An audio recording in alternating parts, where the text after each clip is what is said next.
This is a HeadGum podcast. This week on the program, we have such stupid sequels to show you. It's Hellraiser Bloodline. I'm Andrew Jupin. Steven Sadak. Eric Siska. Chris, where's Butterball Cabin? Not the first time you've asked that. And we hate movies.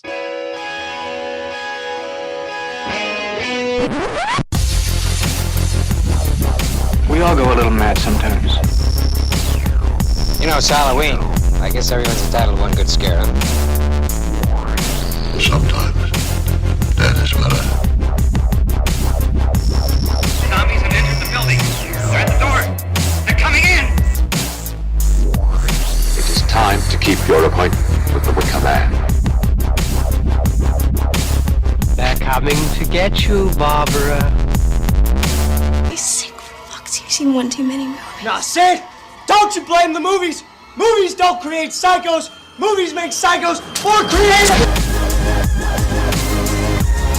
What's the fucking motion in the bag? What an excellent day for an exorcism. Hello, everyone. Welcome to We Hate Movies. Thank you for tuning in, as always, and welcome to the scary start of the 2022 Halloween Spooktacular. And this time we're in Franchise Town. Each and every week we'll be in a major-ish franchise. Sorry, I was trying to jump scare the audience.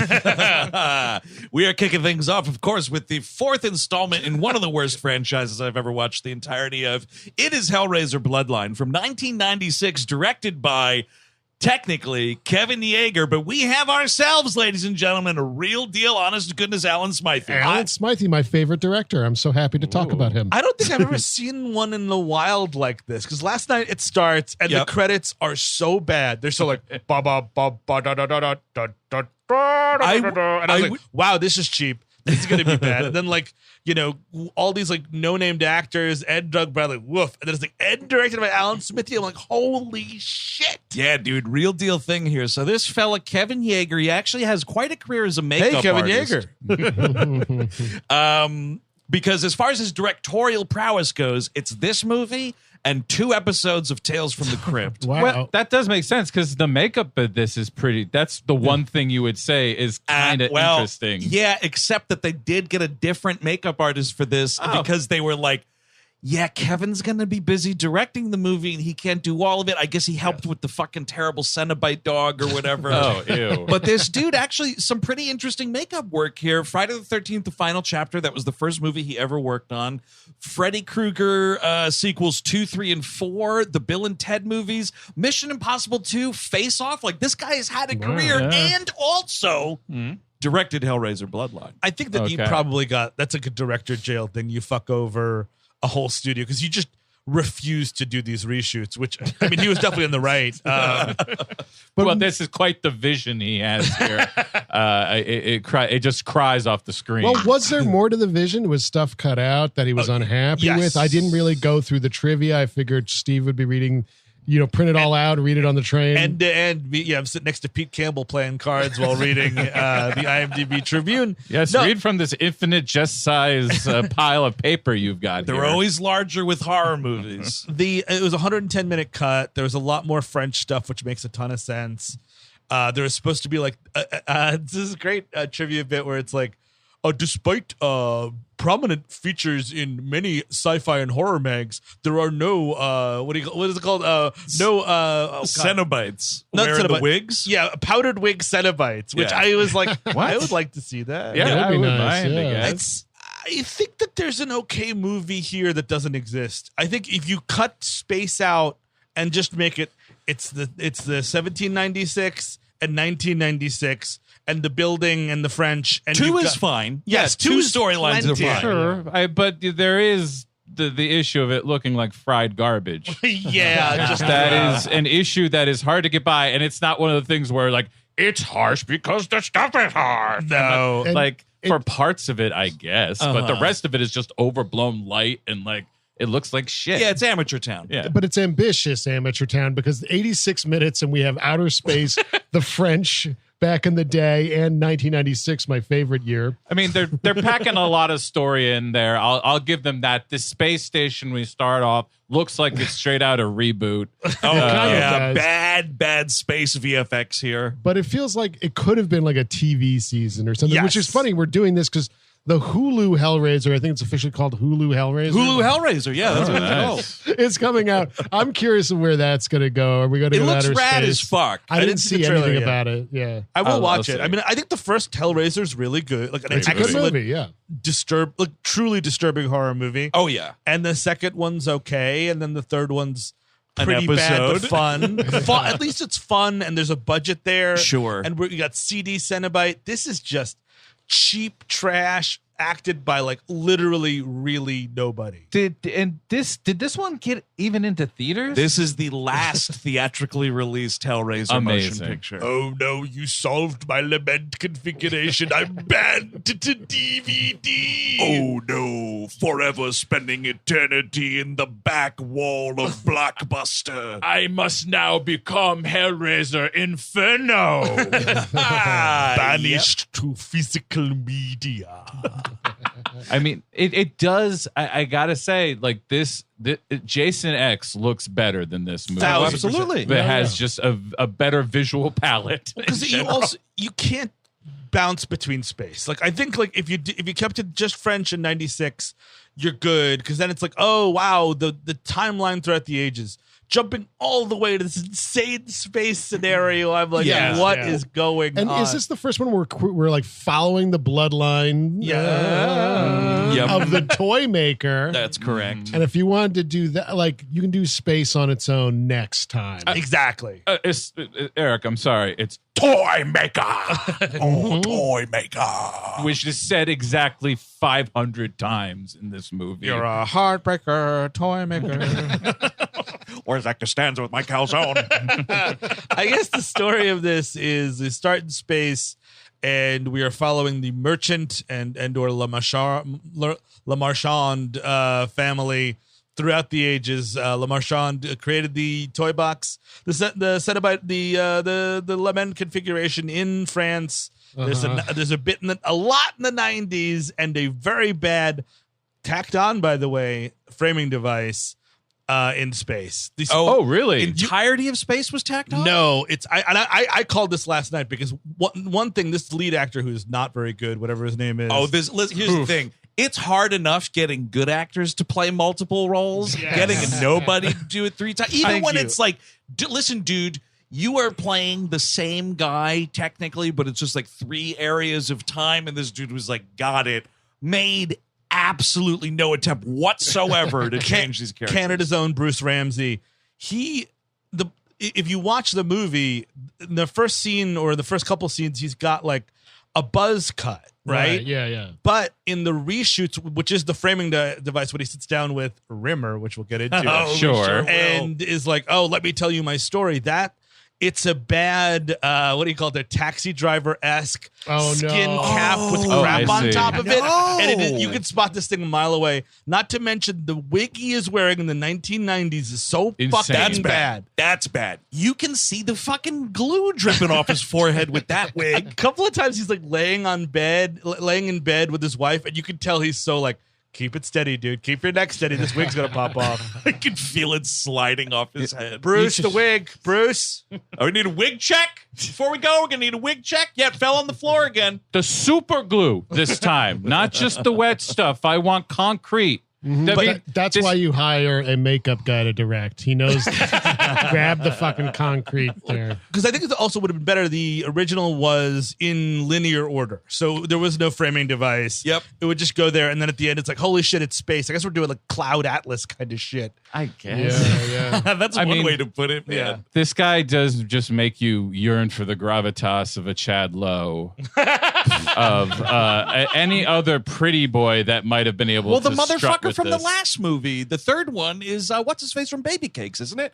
Isn't Craig Sheffer the guy? Craig Sheffer's in the next movie, actually. He's in the next movie. Yeah, he's in whatever that one. Lord Almighty. And we, previous episode Event Horizon, I said on that, like, my God, this movie is great because it's a Hellraiser movie with actual actors in it.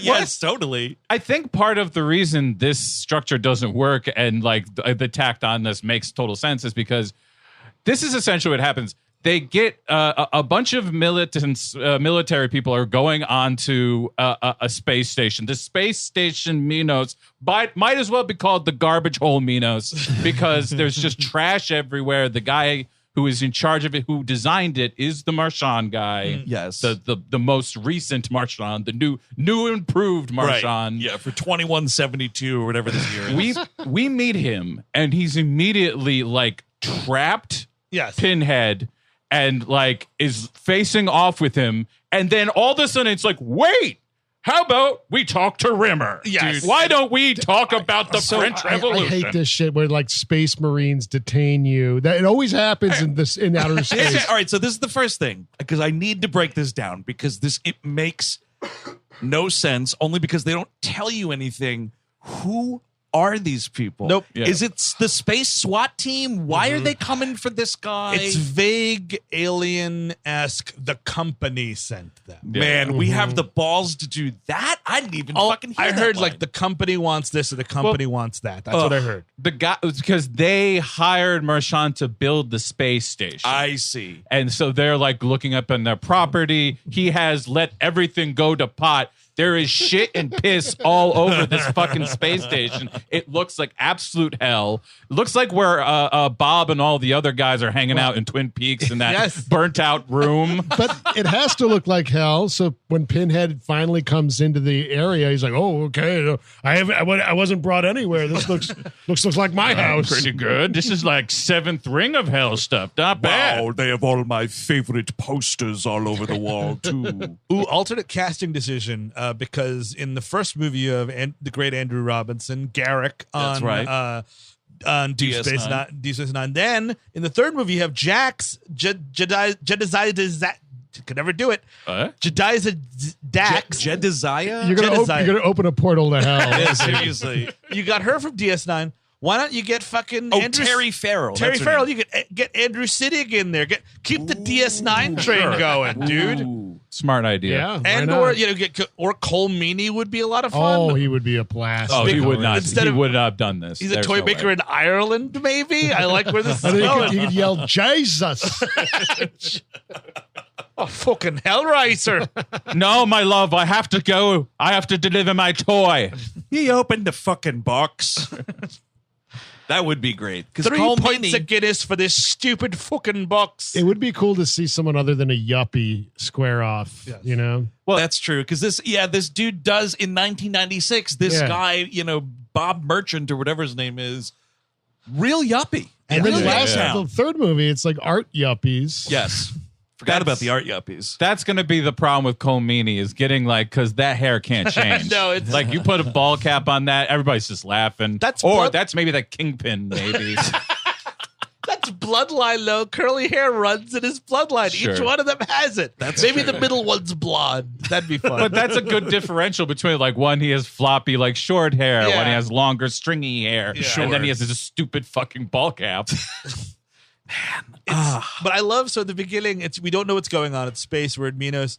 This dude puts his hands in sneakers for 5 seconds. Anybody else notice these high tops he's putting them in? It's you put your hands into basketball shoes, and inside those basketball shoes are gloves that you pull back out and are wearing. And it's kind of a smart, coolish idea in a better movie is anyone who solves the lament configuration with their own hands is going to get cursed and blah, blah, blah. Yep. Why did I get this poor fucking robot to do it? Get this fucking Terminator skeleton to do it. This little fucking T-800 there doing the puzzle. But it shouldn't work. No. What is Pinhead showing up to take the robot soul? Well, and there's no real acknowledgement of that being a thing, except when Pinhead later in the movie is basically oh, yes, they got us here, and the person who brought us was quite easy to defeat. And I was like, yeah, Pinhead, because it's a fucking robot, dude. Yeah. It doesn't know what's going on. It'd be great if he just shows up the things with a robot. Seriously. I got out of bed for a robot, you say? There's no soul to eat. What am I supposed to do here? If he got summoned like on Skull Beach in Terminator, the world is gone, would he cry? Would he be like, there's no souls left to harvest? And the Cenobite wept, for there were no more souls to eat. He's just strolling through the aftermath.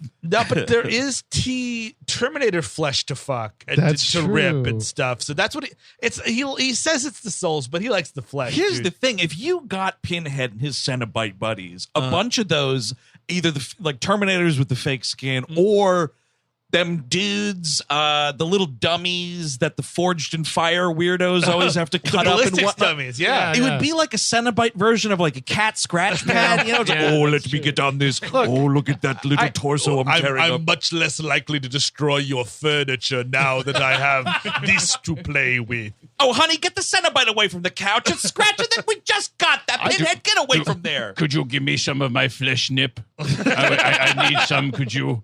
Please. Oh yeah, Arnold could like pull off the flesh from his arm and throw it to him. Yeah, because he doesn't care.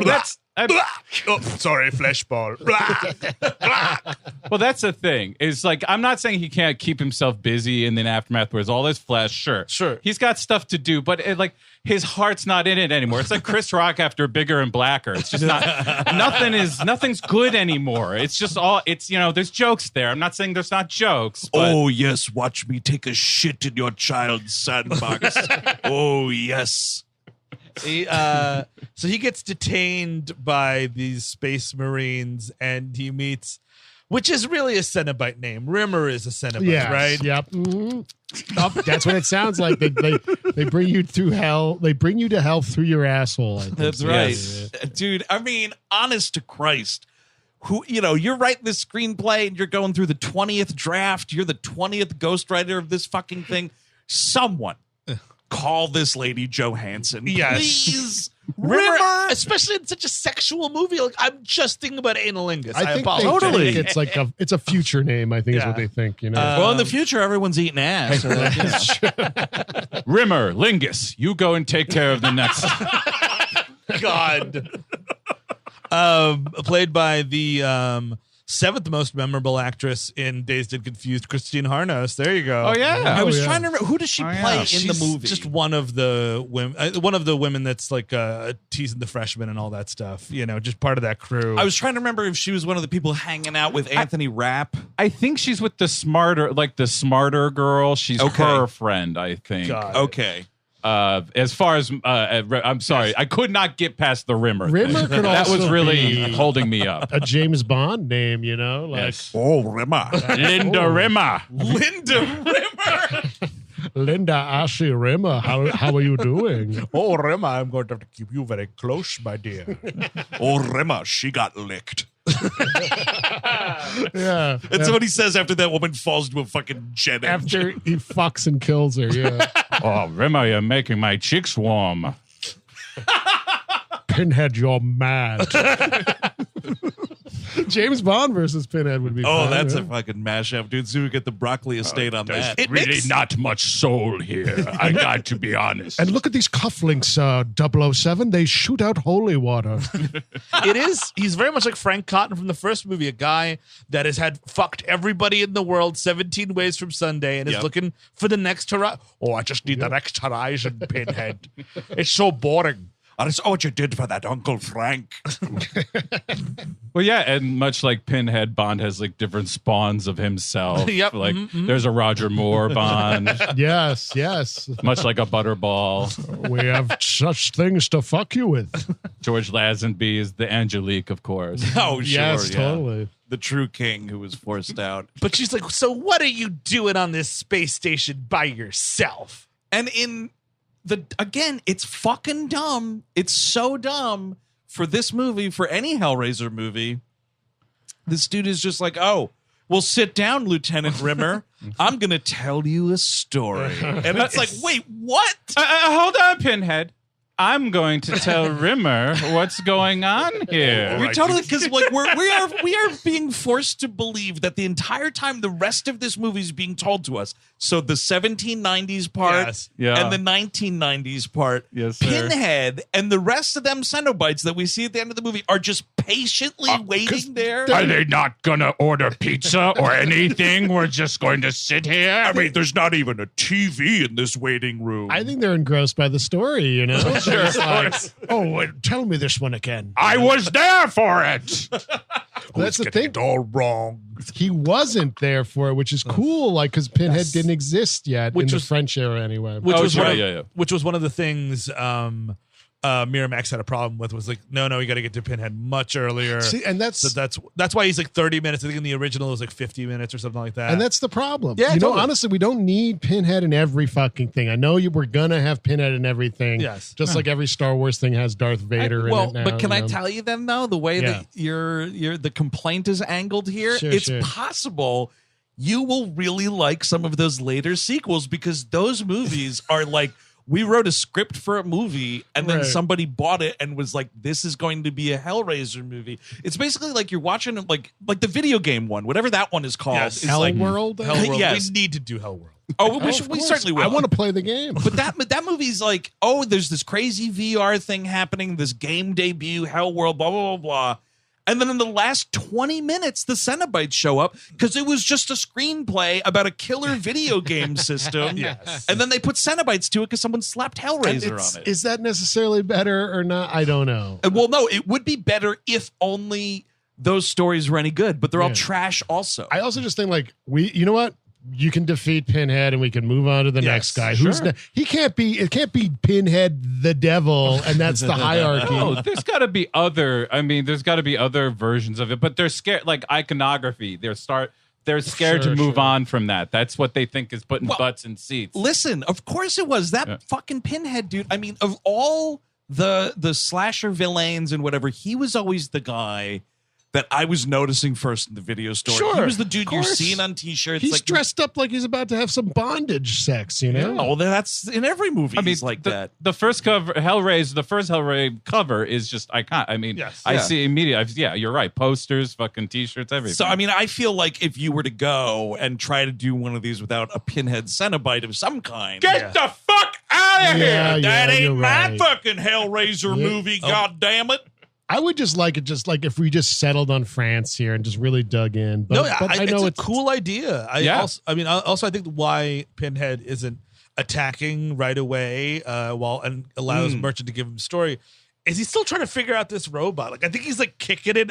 No, Angelique, I killed something. I know I came in. There's got to be blood somewhere. It's still 1996, right? I'm sorry, Angelique. I haven't eaten anything since I left hell, and there's just nothing here. I apologize. I'm starving, and I started acting a little like Joe Pesci there for a minute. Excuse me. I kind of think that, like, you should have made the most recent Marchand just a little crazier. Like, have him put like human hands on the robot. Like, he chopped off one of his like colleagues' hands and did it that way. Just to make the configuration work. Like, I get it then at least. But like, no, nothing. So he's like, let me tell you a story all about how my life did upside down. Well, I mean, it certainly was flipped turned upside down. This dude ran into some Cenobites. Butterball from Bel Air. You're right though, Chris. Where the fuck is Butterball? Fuck? Give me him. Why am I the dog? Yeah. That's what you're giving me instead. It's a Chatterer dog, and as a fan, I'm a big fan of Chatterer himself. Chatterer is one of the best. Why isn't he back? Chatterer is my favorite. You know why? Chatterer was once a dead kid. Oh, that's fun. In part 2, you remember that from? Part 2 ends with like they all get reverted back to what they were as humans. And it's like, what's her face just kind of turns back into herself. Pinhead turns back into Doug Bradley in his military uniform. And then the fat guy, Butterball, it's just a fat guy, and he's just laid out. But then it's fucked up. There's this shot of like one of the famous Hellraiser spinning columns. Yeah. And Chatterer's like impaled on it and like spinning around. And at one of the spins, it's like Chatterer, Chatterer, Chatterer. It goes all the way behind, comes back around, little kid hanging on a fucking post. That kid filled out. Yeah, so it's like a Jason Voorhees thing, like after you're... Yes. Yeah. He grew into his adult Chatterer body. It's pretty cool. Did you see, speaking of Chatterer dog, you see that dumb trivia thing about the dog? What's that? Which they were like, the design of this Chatterer dog. Jim Henson? It was supposed to be a person who, like, in their life before they died, was a person who got into a car accident with a dog. And became the Cenobite dog. Shut the fuck up. And nowhere in the design of this thing can you tell that at all. It's So like a thanks Resident lot. Evil dog with chattery teeth. You know what I mean? And a little leather harness. I think I saw a little metal somewhere. Yeah. Like, give me a break. I need this dog to have a steering wheel for a tail. If that's what you're doing, I need that. And I barely see the damn thing. Yes. And then it gets blown up, which is good. Yeah. Don't get me wrong, but like not much. I'd prefer my Butterball. So Philippe Marchand in 1796 is hired. He's like famous, toy maker, hired by this fucking weirdo to build this puzzle box, basically. Which is also, the guy's a good leader of the occult, this, that, and the other thing. Where are these guys getting all these designs from? Where are you getting the thing that, like, okay, if I can't personally make this device because I'm not good with the little clockwork and stuff. Get this toy maker to do it. Right. Bing, bang, boom. We can open hell because, I don't know, it came to me in a dream. Well, they're all stealing from the original toy maker, the most prominent proficient of them all. FAO Schwartz? Jeffrey Giraffe. Jeffrey Giraffe, who worked very early on, even before Marchand. He made boxes of all sorts, Eric. I'm going to send everyone to hell. Hey kids, don't solve the puzzle box I'm selling this Christmas. I don't want to grow up. I'm a dead kid. Now I'm Chatterer. I was a Toys R Us kid, but now I'm a dead kid. Now I'm chattering. Now I'm chattering in hell. I don't want to grow up. I'm a Cenobite kid. There we go. But I mean, can a toy maker just, even with the right specs, and not an ounce of like child blood or, you know what I mean? Like some kind of magic stuff, toad eyes and what have you, like make this box? To your point, Steve, later when he's asked to make the next version of this, yes, the spec he draws up is like the cube itself, and inside it swirly magic.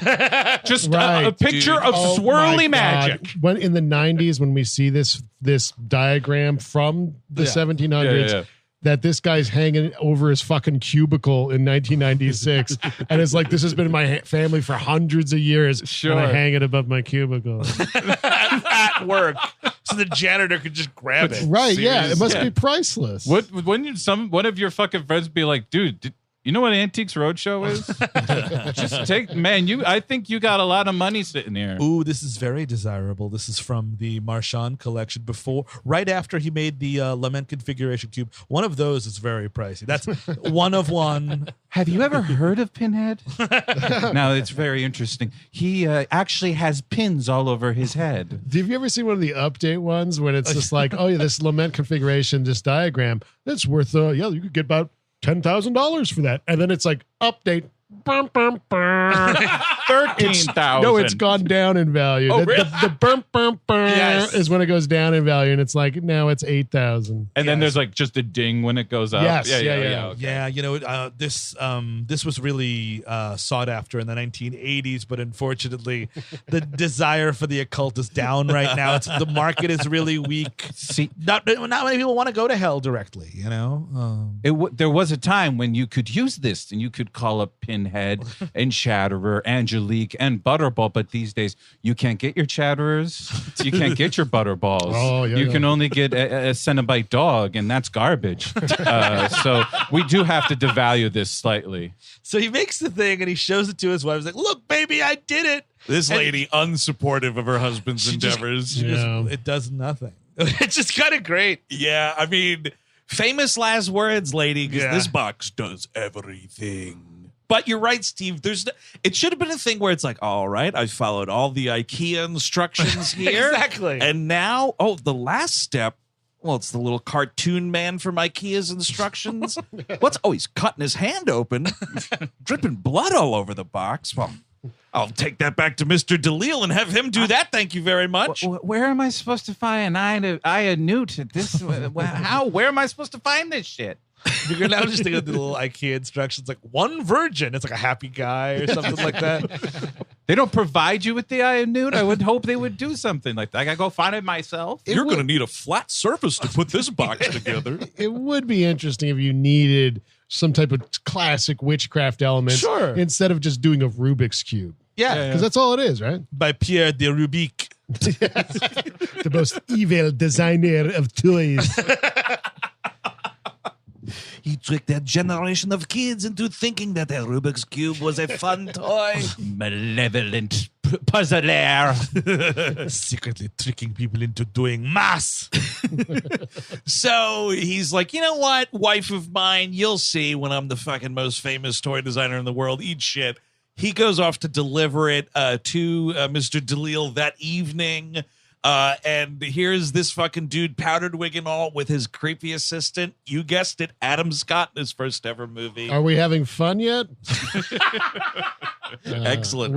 We are. Hell yeah. It's nice to see him in this. You kind of wish, I would rather him be the lead. You know what I mean? Because he's just much better. Even this like smarmy. That's the thing. This is when like Adam Scott could only play like smarmy kind of characters. Yeah. Well, his character does survive into 1996 as like a vampire type of thing. Yeah. Pretty cool. Keep it going. Yeah. Also, never explained. Not at why all. Bother? Sure. Hey, Yeah. why bother? Mm-hmm. They've got. You see them and this lady, a lady of the night, I would imagine she is. Yep.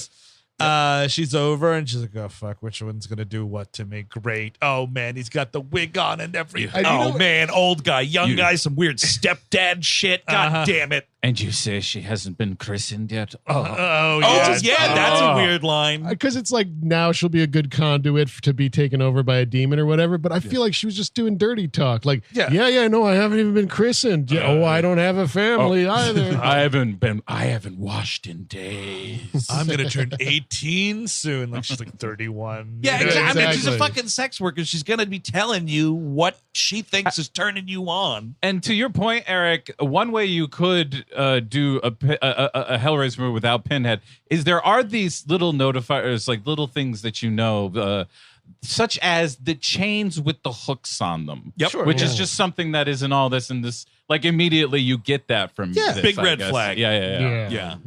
But this guy's like, oh, I'm a magician too, and she's like, fuck, magic guy. Man, you know what? I got a fucking magician. That's double. That's most of them have to pay for it. Do I have to laugh at the?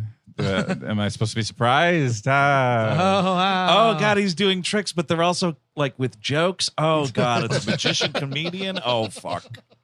Yeah, the amazing Jonathan is going to tie this woman down. Ooh, I love language jokes. Ooh, fun. I haven't. It's 1796 France. I haven't eaten in 12 days. I'll make it 13. I'll talk to you guys later. You enjoy. You guys enjoy each other. Look, if you're gonna kill me, could you do it now?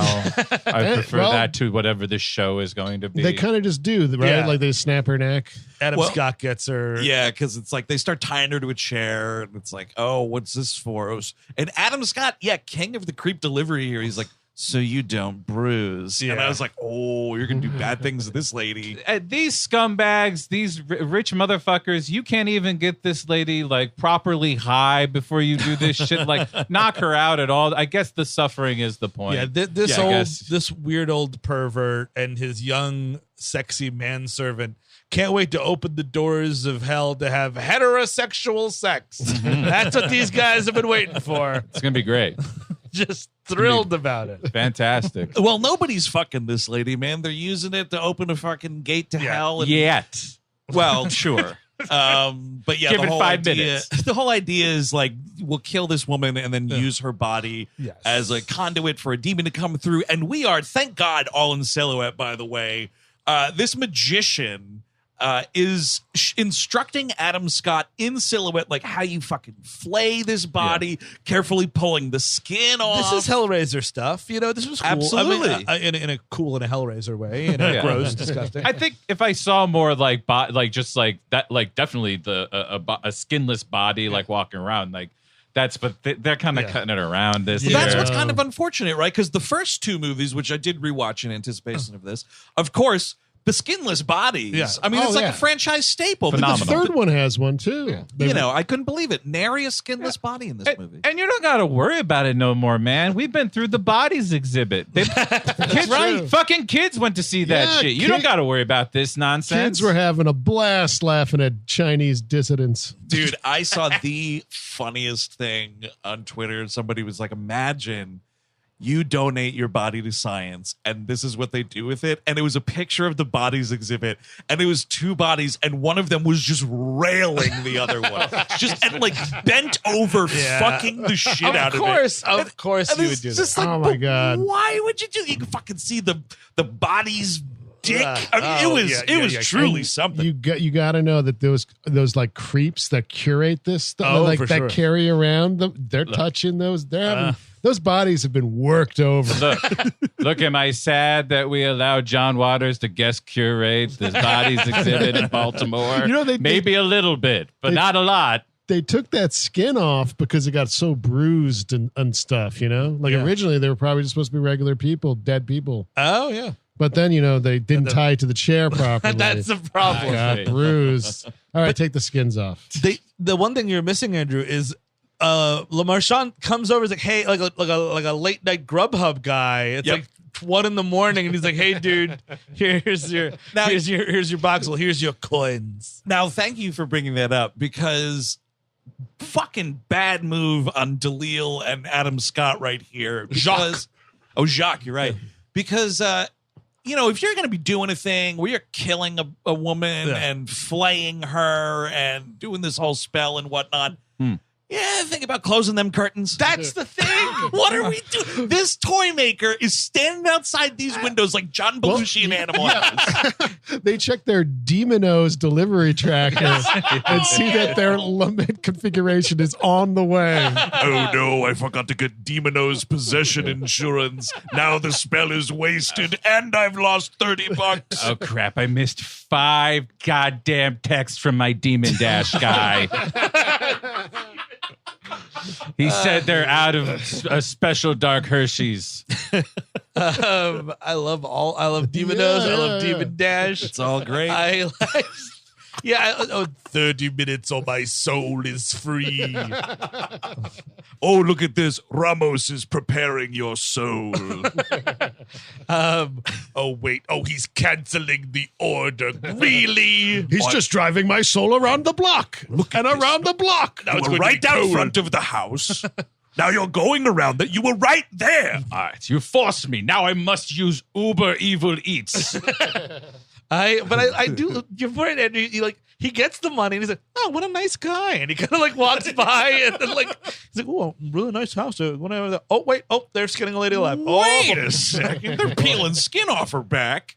Can you give me at least an extra coin for having to see that? I mean, also the other thing is, I'm sorry, ladies and gentlemen, I thought I was watching a thrilling horror picture. How about they see that guy and murder him? That'd be nice. Because it doesn't matter if he lives, because it's all about the bloodline. And true. His wife is pregnant because she's doing a whole oh, don't you want to stay home with the two of us? And he's like, no, I got a Demon Dash. Get off me.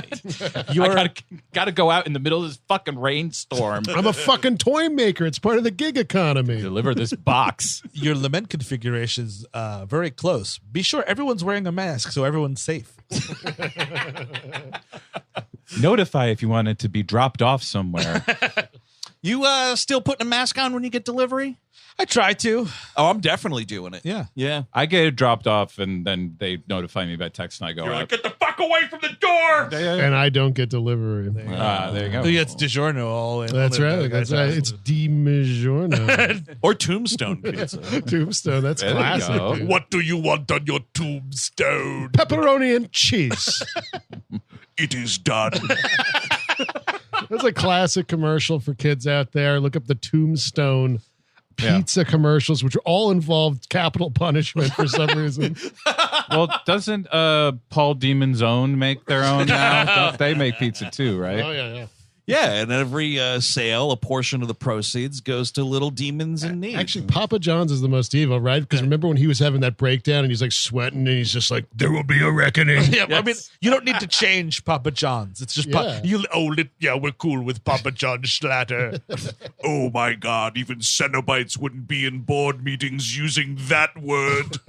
I mean, he just gets sweaty. That's nothing special. He looks like that all the time. That whole thing, the basis of that was he was going to pull a Morgan Spurlock and eat 30 of his pizzas in a month or something like that. Jesus Christ, that's a terrible idea. That's a fucking suicide mission. Yeah, just to kill yourself. If that's what you're looking to do, which it seems like it is, Jesus. He's more salt than man now. But so like he's like, well, that didn't look right. He goes to his buddy. And this other doctor guy? In typical Law and Order-esque fashion, is like, hey, man, I just have some questions for you about this crazy thing. Yeah, sure. I'm just doing an autopsy. What's going on? And it's like, we killed God. So good. It's like line. The Age of Enlightenment. It's like, yeah, whatever. God ain't shit no more. I say as I remove this man's eyes. Pass me those corpse scissors. Thank you. Like science is triumphant. Just like, hey, man, can we just meet for coffee when you're done and you've washed your hands? I will wait outside to have this conversation. Exactly. But no, he's like, well, and it's kind of an amazing thing. He's like, well, if you believe in the devil or whatever, that's crazy. What you should do is just, I don't know, do a switcheroo on him. It's a fucking stupid thing where he's like, well, you built this box that can open the gateways to hell. So by logic, you could build a device that closes it. And I was like, well, what he's not telling you is he was just following a fucking paint by numbers sheet with all the instructions. He didn't invent anything. No, exactly. So now he's just like, yeah, I'll do the heaven box. And you see, here's this. I went to engineering school. This is a swirly, and a circle swirly, and a dash. It's like a producer. Well, the magic will come in later. That's we'll do the magic later. You just have to imagine that there's magic inside the box, which we'll obviously get that later. That's fine. It's the last part of it. It's always the last part of it. We'll do that in post. We'll do the magic in post. Guys, come on. Just please bear with me here. Follow along. We get paid to use our imaginations. All right. Mm-hmm. One part of the art design in this whole French era thing that I kind of like is there's just like suburban house doors painted gold to make them look like a French palatial. Yeah. Oh, that's kind of funny. Yeah, there was a whole thing where Angelique had like a court of like evil clowns and Cenobites that were going around doing all. Yeah, I guess so. They were like killing people and like stuff. Mimes. That'd be killer clowns. Yeah, killer clowns from French. From France. That's It's even scarier. Very, very interesting. But that's again, like if you don't go to space at all, and we just stay even all in France, but obviously you have to keep it somewhere in the present.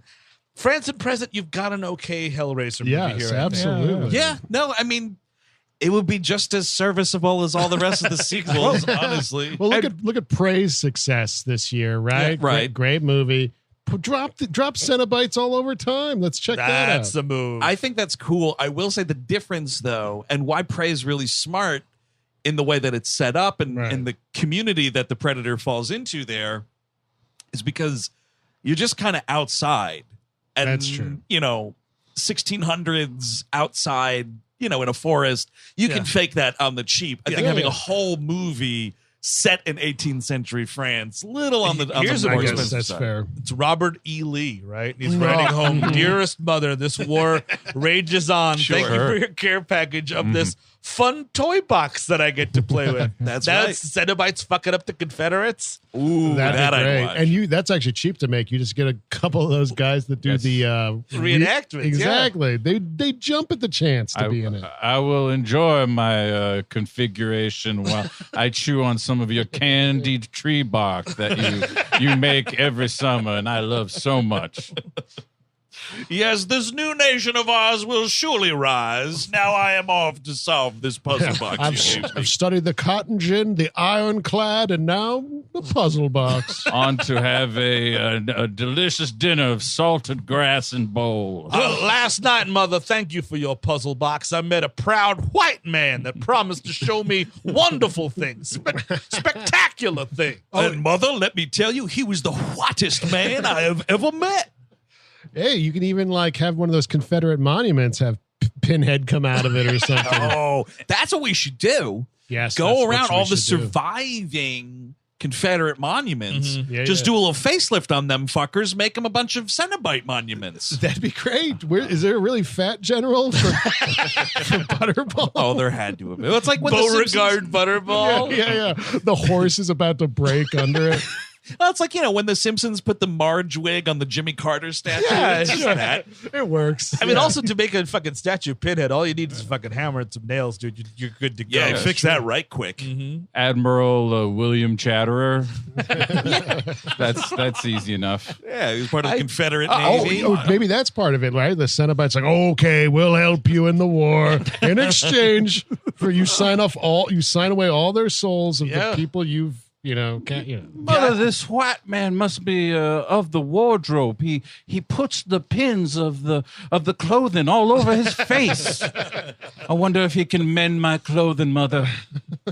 So this dude that suggests he, just make a box to heaven. What I got to do? Fucking draw it for you? That guy, yes. Thank you. He's like, you just got to go get that box and reverse engineer it or whatever. So this dude sneaks back into the house.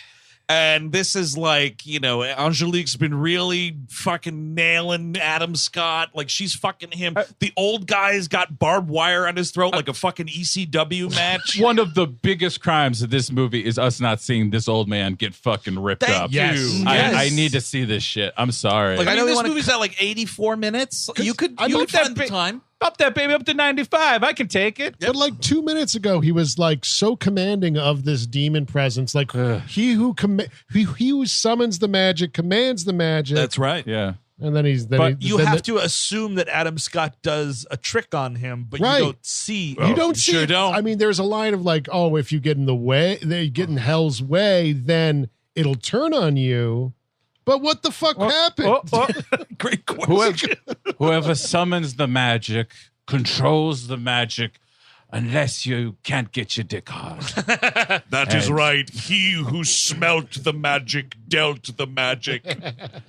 And she's like railing Adam Scott. She's got like something around his neck. It's like and again, for a fucking Hellraiser movie, can we see the sex scene, please? Sex scene, yes. It's mandatory. Thank you. And also, it's more artful through the doorway where you can barely see like half a back. And then I'm just like scratching didn't this start in fucking outer space? Well, see, it is the problem of watching a bunch of these movies in short succession like I did, because I was about to say, don't you get some fucking... But that is in the second movie. There's a really nice little sex scene there going on. But also, if you're Le Marchand and you fucking have been demon dashing for this dude at midnight and stuff, wouldn't you be like, these guys, if I'm going to sneak into their house, I'm not going to do it at late at night. Show up at like 9 a.m. These dudes are going to be sleeping for a while. Yeah. Passed out, totally hungover, cum drunk, throats cut, whatever. I mean, also, maybe this is just me. If I had seen how Angelique had gotten made, I literally watching how the sausage gets made in a way. Like, I'm not sure I'd be able to get hard for this. I think I'd have a little problem. Like, I literally watched a skin suit get filled with demon meat. Sure, that's how this happened. Yeah, it's pretty gross. Not too titillating. Pretty gross. Not for me. So he gets caught because like the old dude wakes up and he starts like making some noise or whatever, and then Angelique, right? I'm remembering this right, catches this dude, and it's basically just like the thing that's stupid about the storylines such as they are is like when they have fulfilled their narrative need, like it just totally cuts off and goes back to our stupid space structure device here. And this is basically it, where it's just like this dude gets caught by her, and then fucking Space Paul is like, Yeah, so that guy died, but the bloodline lived on, and it speaks through the ages and blah, blah, blah. Something. You have such very pliant fingers. Oh, pliant fingers. Oh, yeah. Yeah, you know what that means. Multiple times What she is- says what does she's that got mean? pliant fingers. Get in there, dude. Oh, really? It gets Yeah. in there?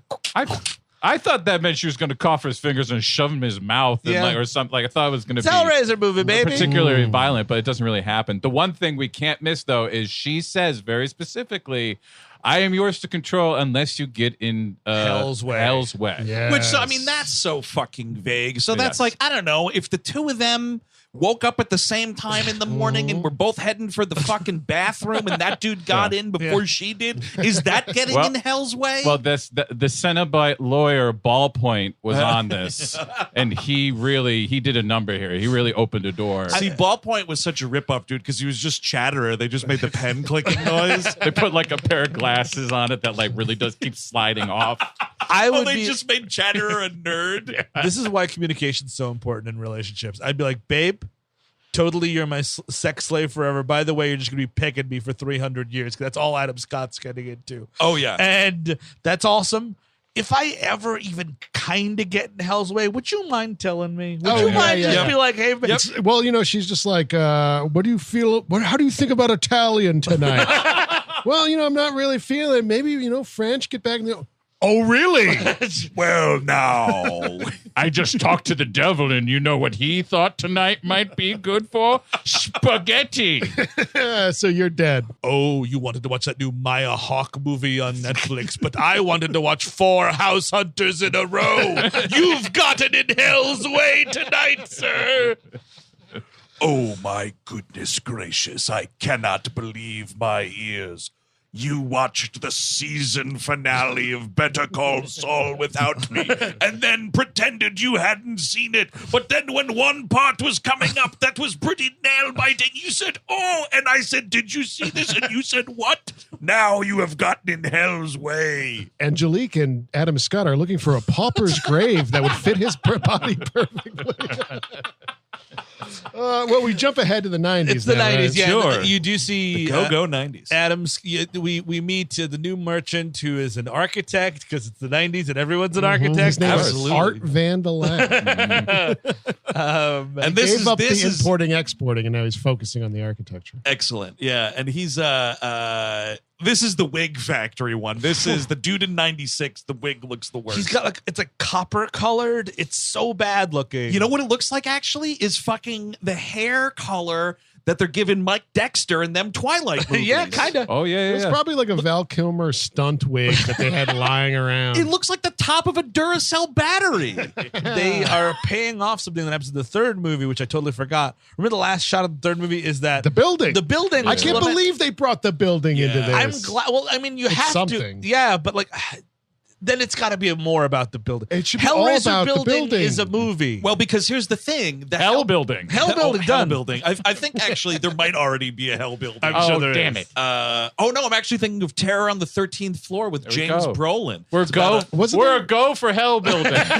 Was there like an X-Files about a building that was like a little ominous? There's an episode where there's a building that's like got a high-tech security system. Yes, that that must building's be like it. alive. Really Right, good. yeah. Death by elevator. a hell building. It would be fun. It would be so Wonderful. easy I to think do. you could like cold open. You got the old lady in her apartment getting something ready, Sure. and she gets fucking eaten or whatever. Well, what they're elevator eats her. your lease. It's more than 2 years, madam. It's forever. Do you mind signing in blood? We'll waive the broker's fee. Yeah, you know what? I'd sign in blood if you could waive a broker's fee. absolutely. Hell yeah.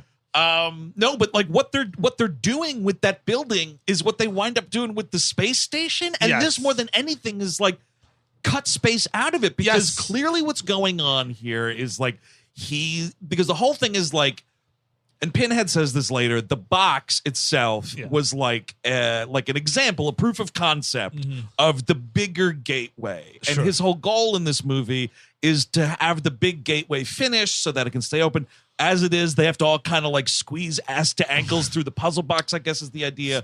So he's been saying like, oh, my ancestors, all these plans trying to, and like you can see the way that he's designed all the shit in the lobby of the building, like, oh, that's the big lament configuration. Yes. And of course, when you look at the spaceship at the station Yes. in the start of the movie, I was like, well, that's going to turn into a giant cube at the end of it. You can't fucking not see that. So, like, again, cut space out, have hell building, do its thing. I mean, if you ever, like, when you see the space station, like, if you've ever done, like, I forget what you would call it, and, like, high schools called it different things, but, like, where you would learn, like, marketing, drawing, and stuff like that, like, early architecture stuff. Sure. Like, concepts like that. It is very easily just that, like, the drawing you would see of how you make a box. Yes. Yep. Like, it very obviously If you'd looks like to draw, test your art skill. Draw a box, a turtle, or Kiefer Sutherland, and mail it in. Oh, you drew Kiefer Sutherland so well, you summoned the devil himself. Oh my God, I've never seen someone take a square and turn it into a 3D cube with such precision. Oh, that S looks really sharp.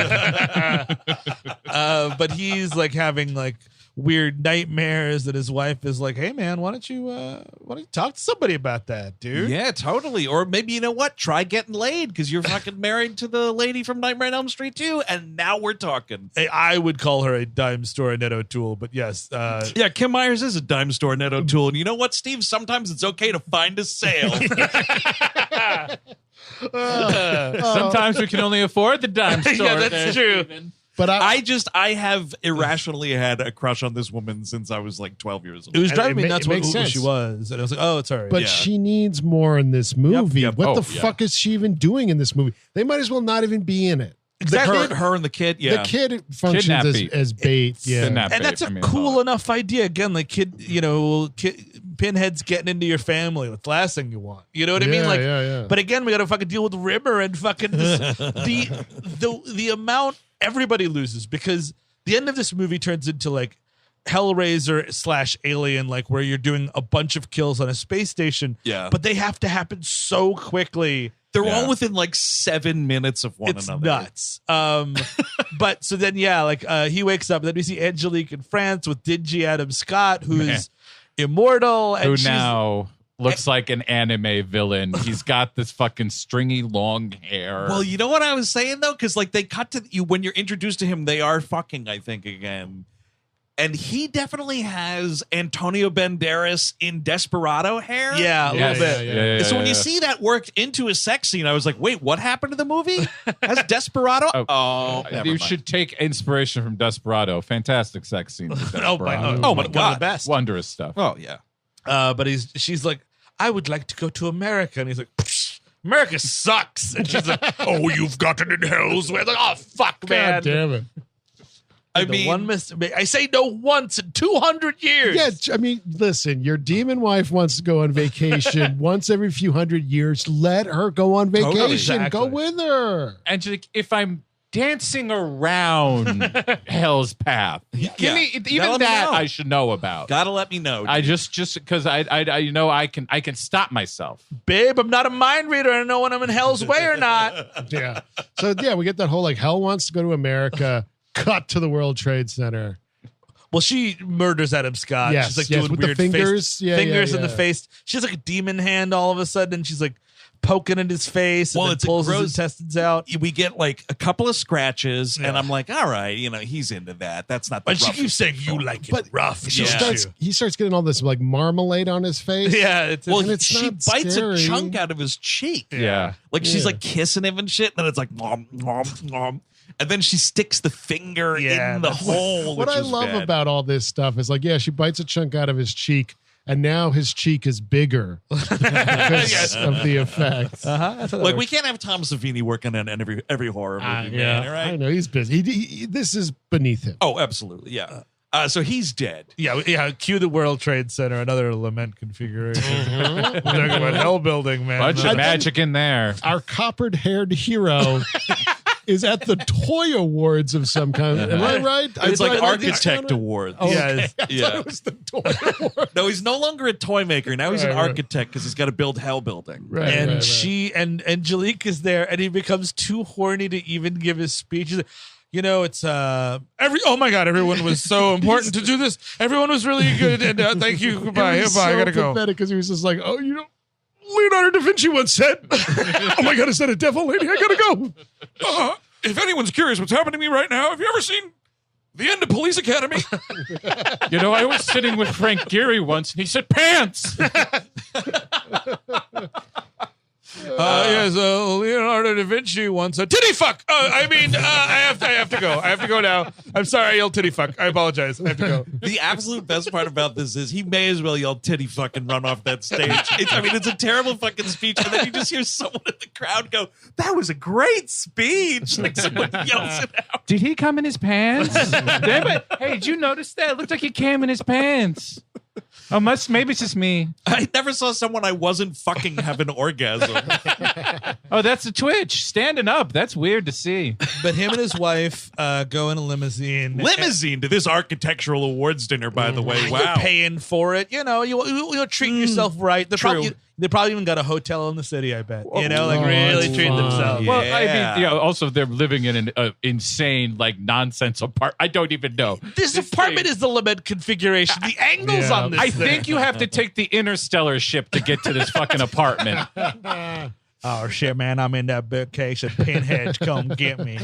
Hey, Bill Irwin Robot, can you tell me what the temperature is inside this apartment? Oh, shit, man. Of tar course. or whatever. Yes, now I'm thinking about fucking Pinhead blowing up tar or whatever, tars or whatever that thing was. Oh, man, I didn't know this whole space station was just a trap for that damn Pinhead there. Crap, man. Not only got Pinhead chasing after me, man, I got Matt Damon on this ice planet fucking around or whatever. God damn it. Oh, my God. I missed Pinhead growing up. Oh. I have such delicious sights to show. I'm sorry, I'm so old at this point. Me and Jessica Chastain are so old. Oh, Butterball, I'm sorry I let you become Casey Affleck. These Cenobites? No, never mind. But so the guy from Seinfeld who plays his neighbor with the bird, Phil, yes. whatever this actor is, a portly gentleman, and you know it's always a thing when an incredibly sexy lady comes up to you and propositions you for sex out of nowhere, which is you hilarious. You gotta ask yourself a couple questions. 1, what do you look like? 2, what does she look like?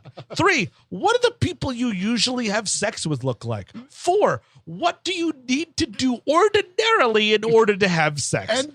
And this meet cute is just like she bumps into him and drops stuff like on purpose and goes, idiot!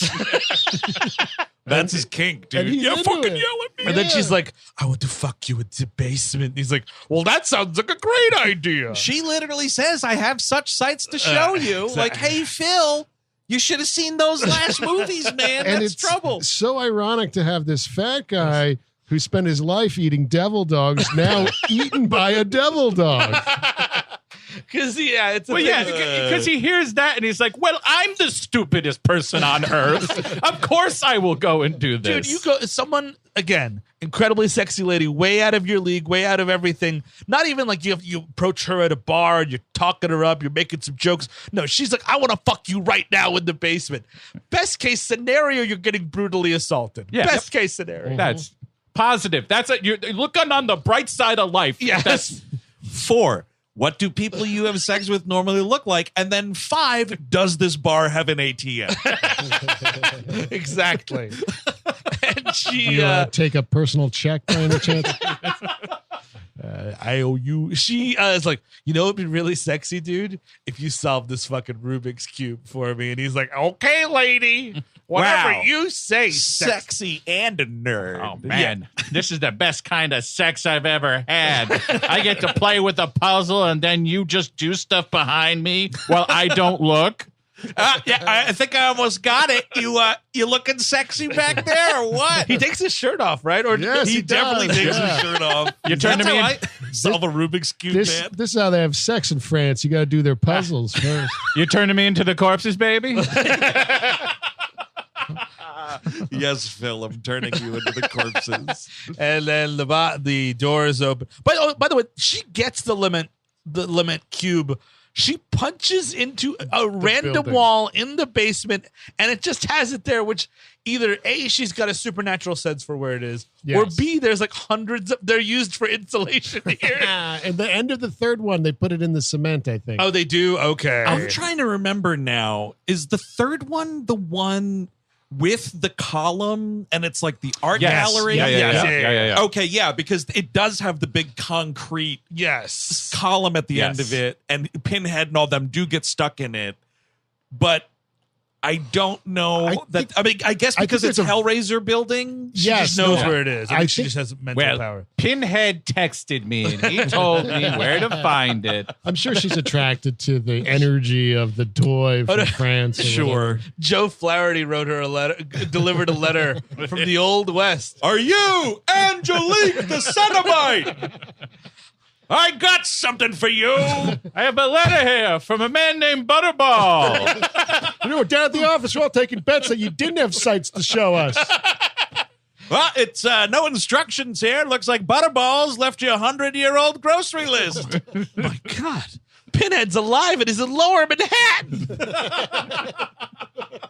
He's part of a column, but he's alive. Kid, do you need any help? There's only one fucking Cenobite that can help me. Oh, God. Oh, seeing you do that from across the room was terrifying. Cheapy. Yeah, it's spectacular. I'm going to get scary. But so this dude gets ripped by the tits right into this. It's like it's a weird, like the door opens. I guess it's like a wall just opening. Big white light.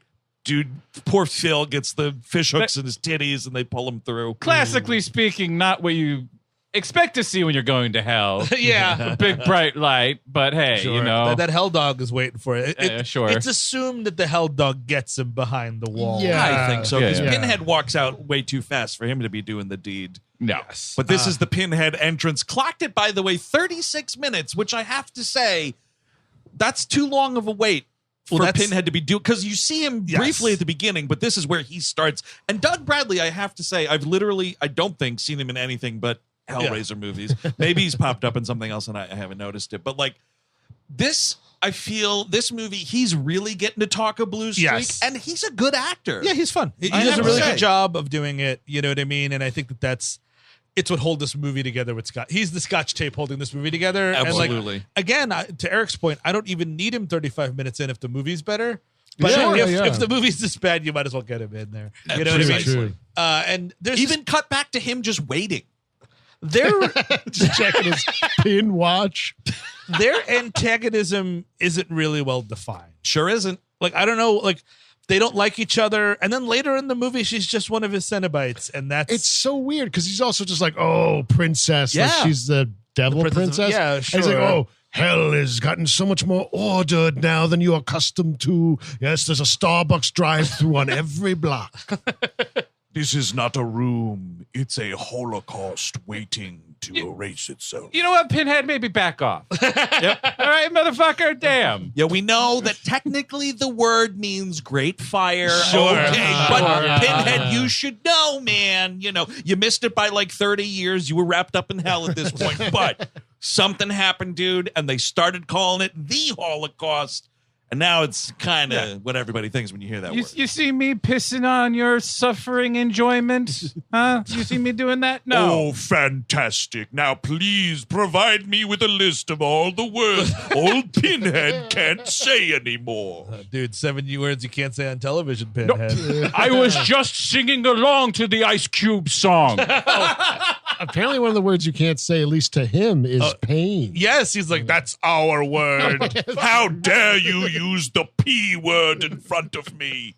He gets real nasty about that. But yeah, they have this like back and forth, and like she's like, oh yeah, you're Pinhead, huh? Or whatever. And I mean, how does she not have? Because the way you fix this is you give the Angelique character a tiny ass little monologue that's like, when I was the ruler of hell and blah blah blah, but like you don't know anything about this fucking demon that was raised. Princess, you missed it. Industrial music was invented and hell has changed. KMFDM rules down there and up here. We are rocking 24/7. I just love the idea that everything that's hell is like what freaked out the squares in 1989. Yes, exactly 1989. But yeah, I mean, it's so vague, and like that should be a big part of this movie, because again, like he becomes against her. Like she's like, oh, you think temptation is going to, and this is a cool dichotomy. Is like, sure, you think temptation is going to get the job done, pain and suffering only, and like, you know, they should have a race and see, like, you know, like, I will bet you $1, Randolph. A montage, yes, you know? And there's like she's like fucking people or whatever, and he's like, you know, gripping up fat guys, and it's like, oh, we'll see who the devil likes more. A power struggle movie would be interesting. Yeah. And that montage, Luck Be a Lady Tonight plays. Well, I was going to say either Luck Be a Lady Tonight or the Harlem Globetrotters theme song. One or the other. Yeah, very nice. Really great. Yeah. He's just maybe Pinhead takes a head between the legs, kind of a thing. Totally, yeah. And then they cut back to Angelique. She's fucking some dude. Like, Why are you only fucking generals? Because they are the easiest to defeat. But you know, and so she decides to. How does she meet? She goes to the office pretending that she's an architecture client. That's right. And she's like, you know who I am. It's like, oh my God, you're the lady for my dreams. My wig's going to fall off. Oh man, I've had so many wet dreams. Do you crazy? And this is where he shows off the diagram from thousands of years ago in his office, in his shitty office. Yeah, I've been trying to get all this silly bullshit to work, and it just hasn't come together. I don't know how. I got the walls, but that silly string in the cartoon in the middle, still working on that one. I can't figure out just how to make this look like a screensaver. I cannot crack it. Well, he has a big thing here. He's like, they attempt to do some kind of horseshit explanation of what this is. He's like, oh, have you ever seen this before, Hell Demon? Perpetual light. This is what I'm working on. And he just starts clickety-clacking this computer program like, oh, look, light trapped, and it's powered by its own reflections. And I was like, dude, it sounds to me like when they tried to describe like the cold fusion energy source in the Saint. Oh yeah, right. When you're hearing that science babble and you're like, that doesn't make any sense. It's the same thing in this movie. I would have been happier again. Just even a still of Butterball. Just cut to a still of Butterball. That's fine. You. I will take that as well. Like just anything. Is he but out this of these? shit. Is he out of these movies now? I think he comes back. He does come back eventually. Maybe in Inferno. Well, you got to make room for CD guy. I think this movie's the only one where the twins get some play. Oh, twins are fantastic. I said that's a highlight here. In late 1995, Butterball went out for another midnight snack. He wanted to go say hello to his boyfriend, but then he's never been seen again. He left his glasses behind. And we've always wondered what happened. Then you're watching this Unsolved Mysteries segment on the Cenobites, but it's just reenactment footage that somehow looks better than Hellraiser movies. Doesn't take much. But so she's like, ooh, I'll be in touch with you. And then later that night, he's sleeping again, making sure that wig is staying on. And he gets a call, and his wife is there, and he does the, like, hello? Oh, hey. Oh, yeah, I'll get you that report later, sir. Talk to you soon.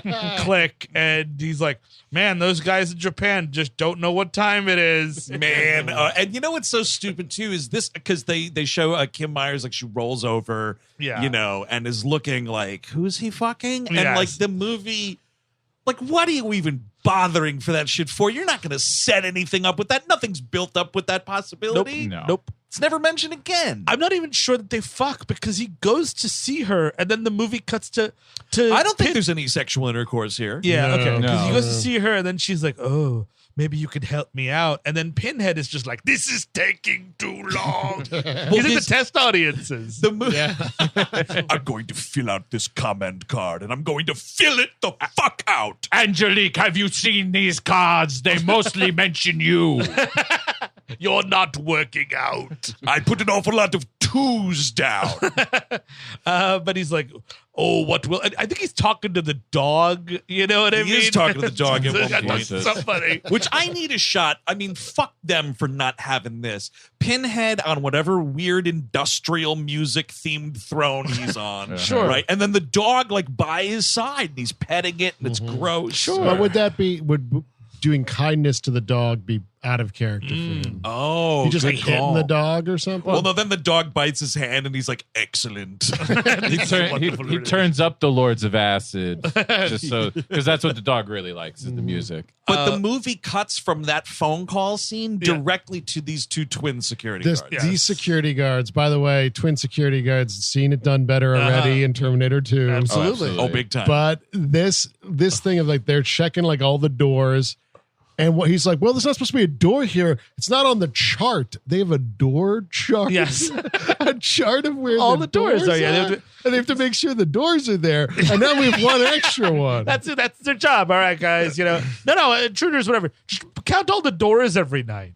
Well, we're off by one. Guess we'll start over. Go back down to the lobby, start counting doors. I don't understand what they're supposed to be doing here. Is this like the nightly check and they've got the floor plan? I guess they literally have to open every office door? Yeah. I guess that's what this is. It's air them out. That's how we do it. Well, here's the thing. Just a good rule of thumb. If you're ever like looking at a floor plan or a map or something, or an illustration, maybe from ancient times, and you're like, oh, look at that. That door's not on any of this documentation. Mm-hmm. Well, you know what, friend? You keep that door closed. Exactly. You just walk away and pretend you didn't see that. I'd be like, yo, twin brother, remember how we make $11 an hour? Yeah, totally. You know what I would say? Find yourself a wet floor sign, put it right in front of that bad boy. Yep. And you just know where it is. Exactly. Yep. And you just walk away. Because what would you even do? You call in the head office here. We got another door down here. Yeah. Yeah, all right. Well, we're a security firm, so that's meaningless to us. Goodbye. Go call Van Helsing and Sons. Maybe they can help us out. Nobody else is going to. They go through all these corridors and they're spooky scared and they're having fun. And you they? think this would like maybe close in on them or something would happen in here? No. Apparently there's just yet another door. So there's two extra doors. They come out and they see Pinhead, right? Yeah. And then hello. Oh shit. You caught me. I was just showering here. Listen, man, it's been a hard couple of weeks. I just need a place to relax. I would love to see him in just a towel. I think somebody's been using the faucet because I every once in a while it just goes cold. I don't get it. It's a brand new building. The hot water shouldn't be going in and out like this. Listen, Mrs. Pinhead and I have been having problems. I've been sleeping at the office. I wasn't supposed to tell anyone, but I got up to go to the bathroom, and here you weird-looking twins are. It's actually much easier for us Cenobites. We all sleep standing up. Oh, it's the problems with me and my wife. Oh, could you believe it? This pin hasn't had a head in years. This guy, one of the guys who sees him, and I mean, it's a line you got to cut. The guy goes, "Ew, he's got pins all over his head." Sure. And I'm like, you know what, dude? It's the fourth one of these. We could move right along. Precisely. No. But one of them says, like freeze, or we'll put the pain on you, which is good, like cop talk of the era. I'm sure that was on Cops. What or did something. you just say? How dare you use that word? Fucking funny. It is funny, yeah. And then he's like, he gets them both, and he's like, "Oh, I bet you're afraid of one thing, that please don't take me without my brother, but you'll always be together." Can I put "don't want to die" before? Just put that right before that. Something in these people, maybe Andrew, since you've been rewatching this, can answer. Why make these guys a Cenobite versus that fat guy in the basement? Yeah, I think it's kind of like. Do they have a dark soul of any kind? I don't think, because it's just random. The second movie is the first time you see someone constructed into a Cenobite. It's that weird doctor character, and it's just he fucked around and found out. Yeah, basically. I'll be honest with you. They're much prettier than the man in the basement. I just would prefer to look. I mean, I'm going to disfigure them, of course. It's been thousands of years. I've never had twins before. Hello, every man's fantasy. Party down, dudes. Are you looking at those jaw lines? You could cut paper with those. Take that, Mrs. Pinhead. Twins. Got myself some twins. And they're blonde. And he puts these masks on them, and they start drilling them together. Yeah. And their heads start to combine. Looks like a machine making taffy. Yeah, it does actually. Good call. Yeah. Just about. And this is where I'm like, Pinhead got off so light in the Cenobite department. He's mostly dry. Yeah, you know what I mean? that's Everyone true. else is incredibly wet. Yep. Only the nipples are kind of exposed as wounds. True. The pins are in the head, sure. But like he's got full range of movement as well. Yeah. Like Cool you know what I mean? jacket. Cool jacket. I guess that's true and you don't know what's going on underneath the skirt. Oh, there. that's true. Yeah, You maybe don't- it's all- who maybe knows it's all what's fucking- happening His there. dick's gone. Oh, or maybe he's all pin dick, dude. That's I Pin mean, dick, yeah. best case scenario, no dick. I mean, it's all kinds of horrors you can't imagine, like Hannibal arrangements down there that they're doing. Yeah, at that point you'd want to just cut it off and forget about it. Yeah. Oh yeah, no. Although I would say a fucking dick with a bunch of pins in it, definitely doing it for a bunch of people. Oh, yeah. Probably a lot of them wearing Pantera t-shirts. Probably a lot of the people listening to this right now. If you know someone who has a pin in their dick, we all hate movies at gmail.com. Go to the emergency room now. It's very important. And I'm not talking about Prince Albert's. I'm talking Yes. about Sure. like Actual using that pins. fucking cock as a pin Yes. cushion. But he's like, oh, this is taking too long. I'm going to resort to the oldest narrative contrivance in the book and shield your child. Of course. He even says the greatest suffering a parent can know is the loss of a child. Well, and I was like, oh, say. I got so excited because I'm like, is he going to off this kid? I I'm thought like, so please, too, and I was please. like, "That's something." We catch this kid here? It's the kid from The Shining, or the TV version of He The was Shining. Danny Torrance and Oh. Stephen Weber's Shining. He's also Don't like this kid. he won the prized role of in the Little Rascals movie. Oh, yeah. Wow. He's just That's the where I one know that him. says So did he share screen time with Trump? Isn't he in that one? The Is rich he in that one? Trump He is in that one, movie, yeah, yeah. and Okay. he's like the father of the rich kid. Yeah. I don't know if there's actually shared screen No, time. he's not. Trump is like on his own. He's like on a phone call and they cut to him. There's a thing in the end of Excuse the movie. me, with an important phone call, Pinhead is on the line. If I recall correctly, there is a thing at the end of the movie where he's on the phone. It's like, yes, I'm taking a cell phone call during the Pinewood Derby or like whatever it is. And these outtakes is like Trump throwing popcorn at somebody in front of him. And I was like, yeah, I bet that person hated your fucking rotten guts. Absolutely. Fucking pig. Well, Trump wants my support. If he wants me to stop supporting DeSantis, all he's got to do is fucking get Butterball back in these movies. He wants an easy path. There we go. That's what's going to make America great again. Butterball has returned. You can finally say Merry Christmas again, by the way. That was gone before me. And now you can have Butterball. Butterball. We love It's him. not just for Thanksgiving turkeys anymore. He's now also SecDef Butterball. We're also bringing back Chatterer. Yeah, another person in the administration that can't keep their Easy. fucking mouth shut. Oh, dude, Chatterer would definitely have a tell-all book. Oh, definitely. Everyone in that administration I don't recall.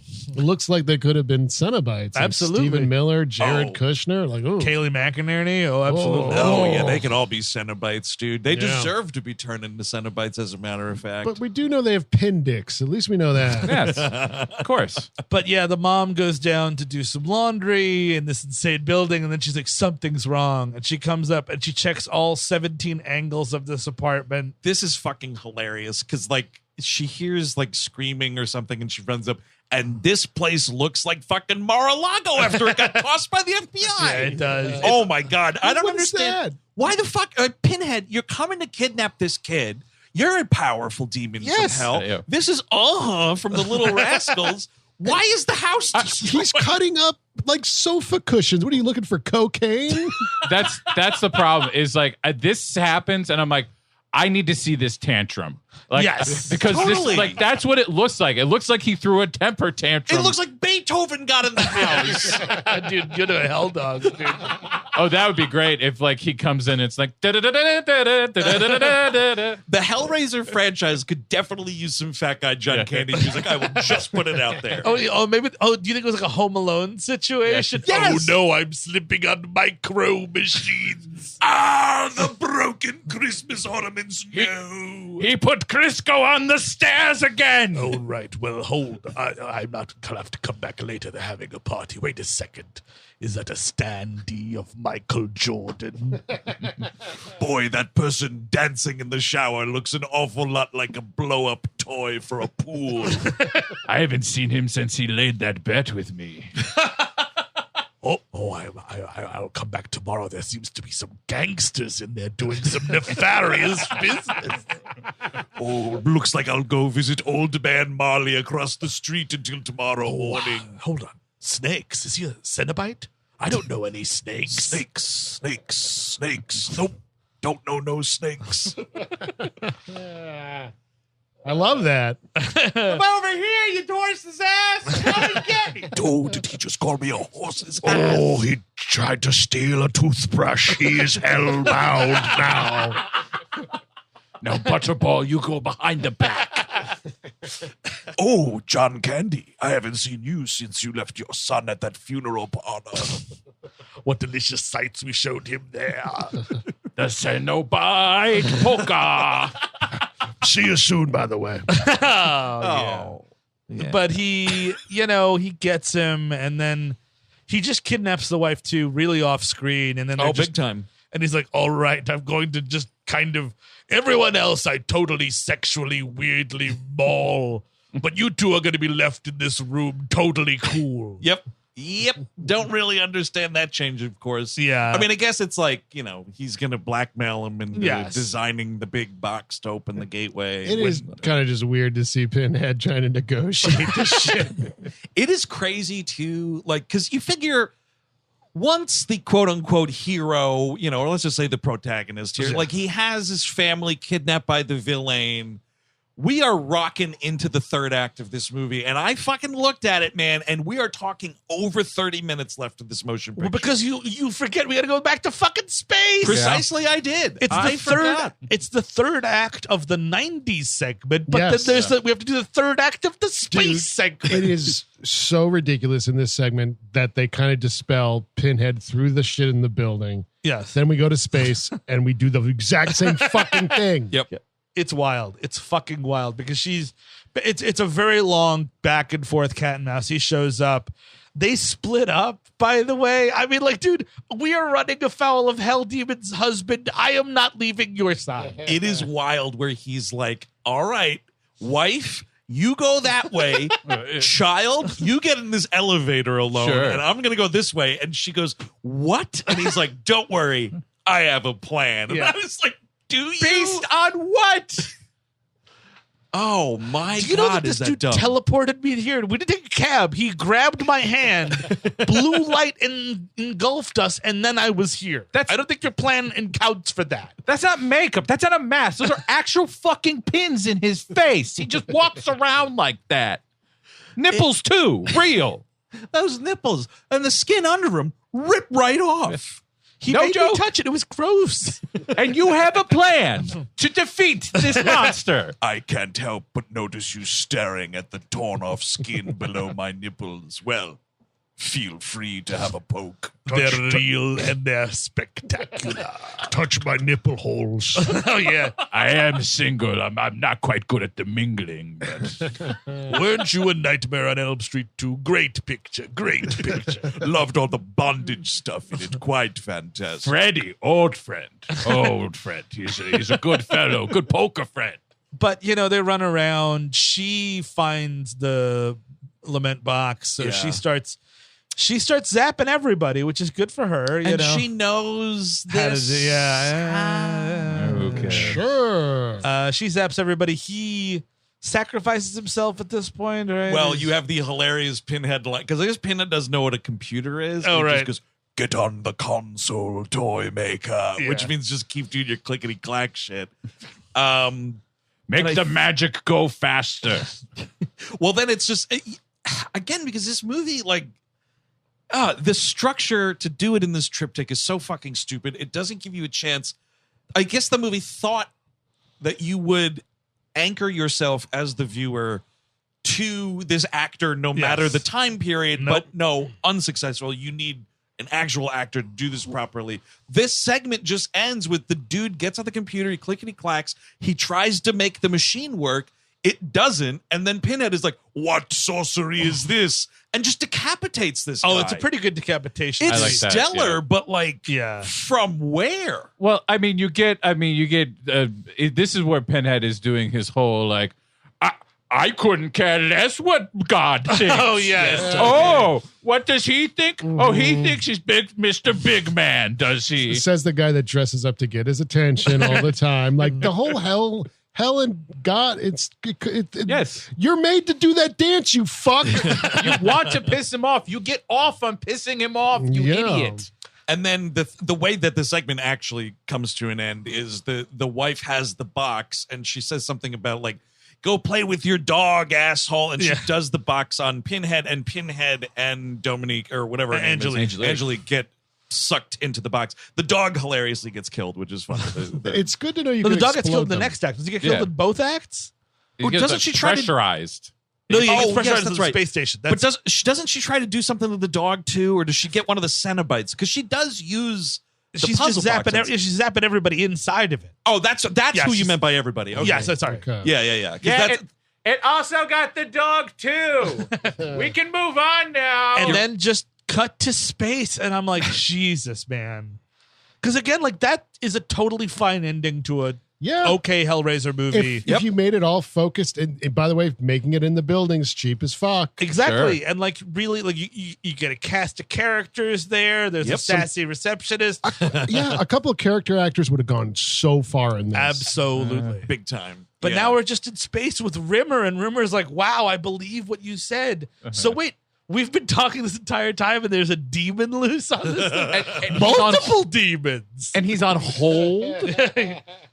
Dude, this guy has the dumbest line of the movie right here. When we cut back to the future, he's like, yeah, so I realized all this was going on when my blood started speaking to me in my dreams. I was like, hold the phone. All right. What did you just say? Let's quit it with the Tree of Life talk here.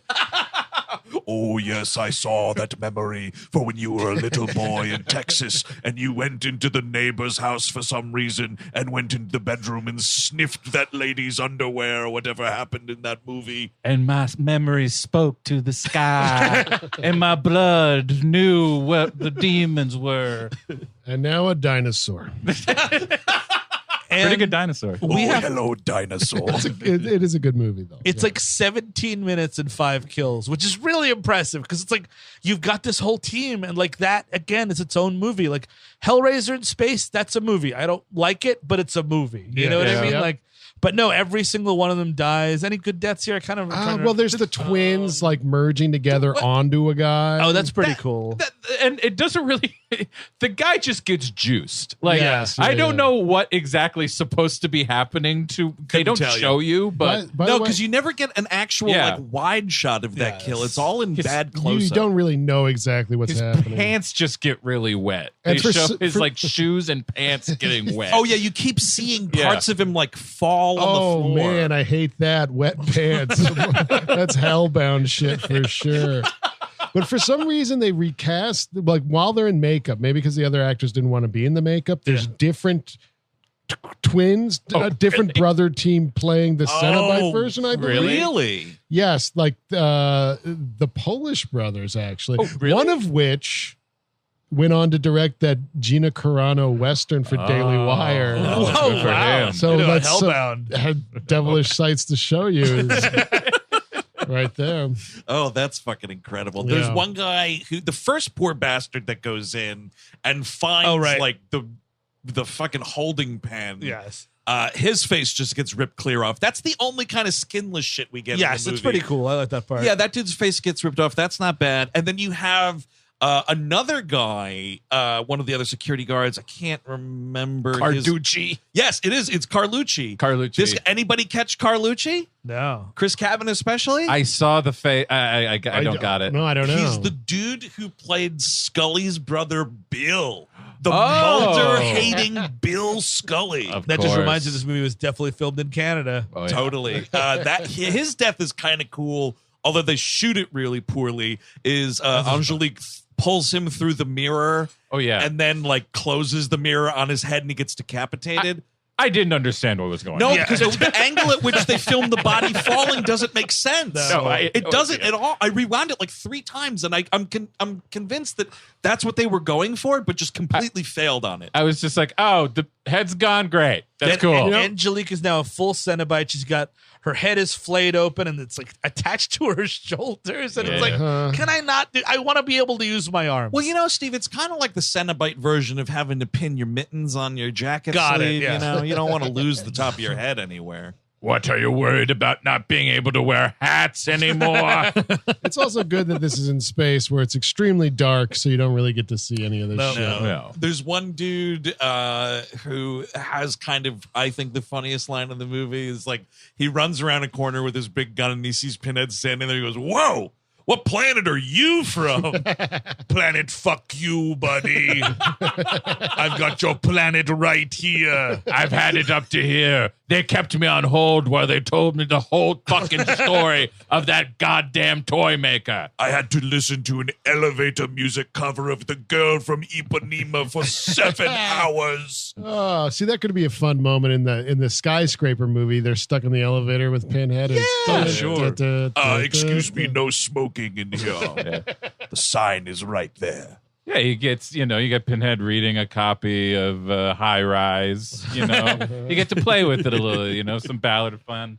It's just, and like this is, you do see, and it happens a couple of times. Every time, he's got the regular buzz cut. Because I think the original movie was basically he sacrifices himself and dies. It's certainly the way he's playing it for most of this act. Exactly. Yeah. But no, and then he goes up to the other lady and Rimmer, and he's got this fucking stupid bald cap on, and he's like, you know what? I think I got a way to beat Pinhead at his own game and survive. And it's like, why is that in a Hellraiser movie? What? Since when is there a happy ending in a Hellraiser movie? We got to get back to Earth in time for Vote for Palantine, all right? At one point, Rimmer is the one who murders the Seno Pooch. Yes. Puts this motherfucker in a little pressure chamber here and pops. It is kind of great because Pinhead is very verbose in this movie, and they're like, countdown 6 minutes. And like, he's got fucking what's-his-face right where he wants him. He's got Merchant right where he wants him, and Merchant's like, so, man, what's suffering like? Why don't you tell me? Is there like a lot of suffering in hell? Oh, I'm so glad you asked that question. Okay, 2 things. 1, you're totally stalling. But 2, I will definitely tell you because no one has ever asked me about my work before. I heard that God thought your stuff wasn't actually that sacrilegious. Oh, man, what does that old beanbag know? Let me tell you about that guy. Who told you? Tell me who told, because I know he didn't tell you. T-minus 30 seconds. It's the Sideshow Bob HMS Pinafore. He does kind of do that. What never? No, never. Because he's like babbling about the fucking Garden of Eden at one point. Exactly. It's like, dude, shut up and kill this guy already. You were born in like fucking 1900. Shut the fuck up about the Garden of Eden. Also, it should be put out there that Pinhead should never use deja vu. Oh, yeah, that's true. He is staring at this motherfucker and he's like, boy, you sure look familiar. You look like all your relatives I've given trouble to over the years. What a real case of deja vu I'm having. It's so weird because usually, bloodlines actually intermix quite a bit and then people don't look quite so much as they did 300 years ago. Which, you know what? Great point. Yeah. And I know that means 2 extra paychecks or whatever, but like, there is no reason to have this guy be the guy throughout He's the not ages. Daniel Day fucking Lewis. He's just some Canadian workman. Yep, exactly. Like, it's fine. I don't know. And also, like, the Angelique thing is a total botch job. She's just a Cenobite hissing and not even speaking at the end of this movie. I think for some reason I thought that was like just a different Cenobite at this point. Like, what didn't number 3 have a lady? It did. No, this is actually her. Okay. It is her. Part 2 different and actress. 1, there's the same lady in both of those. I just don't like it. It's a different actress for sure, though. But it doesn't, like, the first 20 minutes of the movie was all about her, and then it's all this conflict, and it's like, now she's just part of the Cenobite gang. Yep. Or wait, is she also Smoker? No. Or is that... Because I don't didn't think Smoke so. have a similar head thing going on? I think I saw a similar head thing in one of these. Who the hell knows? Who knows? Damn. Yeah. Either way, it's suffering to watch. Yeah, these movies. and then, oh man, and then when you get to the 4th level of hell, let me tell you. God, let me tell you about that guy. If there was ever a guy who's obsessed with his son, it is that motherfucker. He will never stop. Wait, 1. Oh, damn Initiate. it! I kept running the sky. I will say, because I'm a dumbass, I'm like, oh, it's kind of neat that it becomes a cube. Yeah. And it's like, oh, it's sort of like the Borg cube or whatever. Yeah, cubes in space, dude. It's neat. And it would make sense that that Merchant would be on the space station. This was a trap. He was the live bait, and he will die. His bloodline will end, as will Pinhead. But no, it's like, hologram, I'm in a fucking little spaceship. Beep, beep, dude. And then it fucking blows up like the Death Star. We pan down Forest Moon of Endor. Here are our heroes celebrating with some new friends. That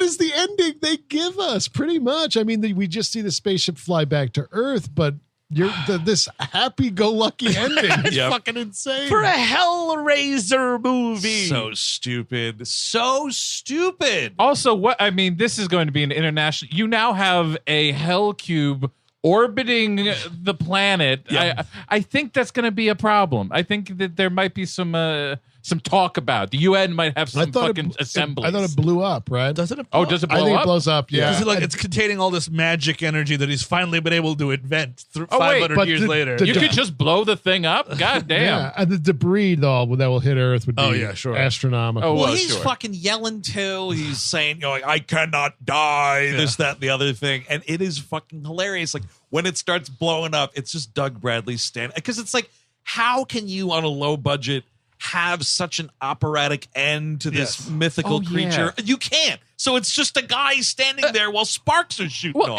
It's like the way they make like his face, like they put brown liquid just in like and because it's the light is just fucking so goddamn overdone. I'm bleeding a bunch of wood stain all over the floor. I think one of the end lines is something like "Welcome to Oblivion," and then Pinhead goes, "Amen." Yes. Oh yeah. Yep. What is that about? Isn't that one of his? Isn't that like a God word? I think he's trying to be sacrilegious there. Oh, fuck. Okay, got it. His line that I think is great, and it should have caught on just as much as Ace Ventura's "Do not go in there." And I feel like you can use this. You come out of the can, you just took a real righteous dump, and you just go, I am so exquisitely empty. I was chuckling at that Pinhead line. Well, or you go in right when you're going in to take the shit, and you turn back to your friends who are looking at you, and you say, "This is a Holocaust waiting to wait." Oh man. Yo, Brad, what the fuck was that about, dude? It was just it was going to be a bad one. I had a Mexican end cube in the last 24 hours. I've never had to kick anybody out of watching the Chiefs, but you got to get the fuck out of here. I mean, that's just messed up.